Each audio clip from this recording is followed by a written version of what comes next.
YouTube family and GN subs, how are you? What's happening? We got a lot of good new stuff, immigration coming up that we're going to share with you today. For those of you who are new to the channel, go to my playlist, check it out. You can get some good content, information that is organized, teaches you immigration law right away.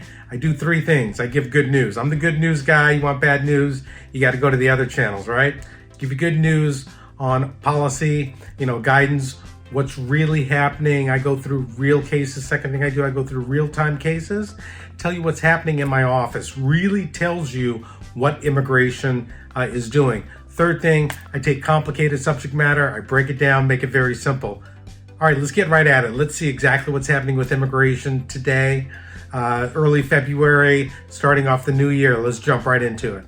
All right, so immigration just announced a new mission statement. What does this mean? A lot of you may say, well, it's not a big deal. Yes, it tells you exactly what the administration's policy is going to be.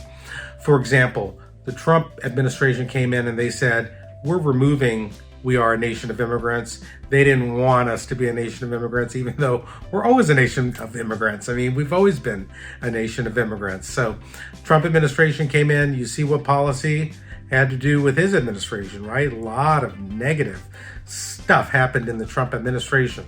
They use words like securing the homeland, right? Safeguarding our country, things of that nature. It was negative. I remember that happened before, after 9/11. They called it now Homeland Security instead of the Immigration and Naturalization Service. It happens. Mission statements have a lot to do with policy.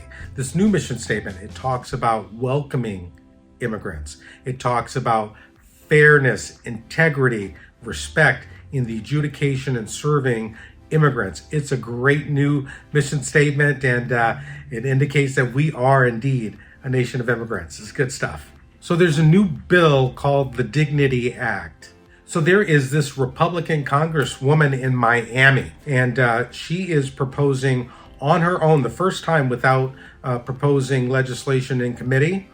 Again, and she's Republican. She's proposing legislation that's very interesting, and she already has GOP Republicans on board with it. So let's dive into this just a little bit. So initially, it calls for immediate permanent resident status for all the dreamers, right? 700,000 dreamers.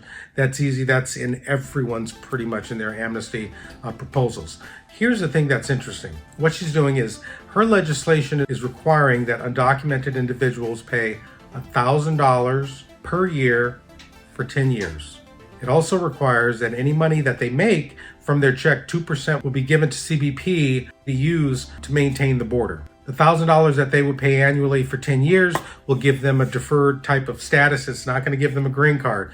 But the money that is slated to be raised from this is like $90 billion. They estimate that there's 9 million undocumented immigrants that could benefit from this legislation, and it's a good way to raise money. So that's an interesting piece of legislation. Let's see what happens with it. All right, so here is another really interesting piece of news out of New Mexico. Immigrants' rights advocate groups, what they've done is they will provide $500 per month for undocumented immigrants and mixed family immigrants. For example, if you have a family with U.S. citizen-born kids and parents who are undocumented, New Mexico is giving $500 a month for a year, no strings attached. Why? These undocumented families and mixed immigrant families, they did not get any of the stimulus. They didn't qualify to get any of the stimulus through this pandemic. So groups got together and they said, hey, let's try this pilot program. We're going to start in New Mexico. This could be done in other states. So you might want to keep an eye on this. This may be coming to your state too. $500 a month for a year, no strings attached. That's awesome. All right, new policy for EADs. Just announced guidance. First time EADs, extension EADs, validity period, 2 years. All right, they're going to start giving them for 2 years now. It's great news. So, when you're requesting time on your I-765, make sure you're requesting 2 years. All right, real-time cases. I had a client who got their K-1 visa, came to the U.S. All right, so we filed the adjustment of status. You see the date here. 1 month to get the interview, folks. That's amazing. Usually it takes a year from the date of filing to the date you get an interview. This one, very fast, very cool, real-time cases. You got K visas when you come to the US. You file that adjustment. Hopefully you're going to get an interview very quickly. Hey, YouTube family and GN subs, thanks so much for watching GrayLaw TV. Give me a thumbs up, click below, like and subscribe. We'll talk to you next time.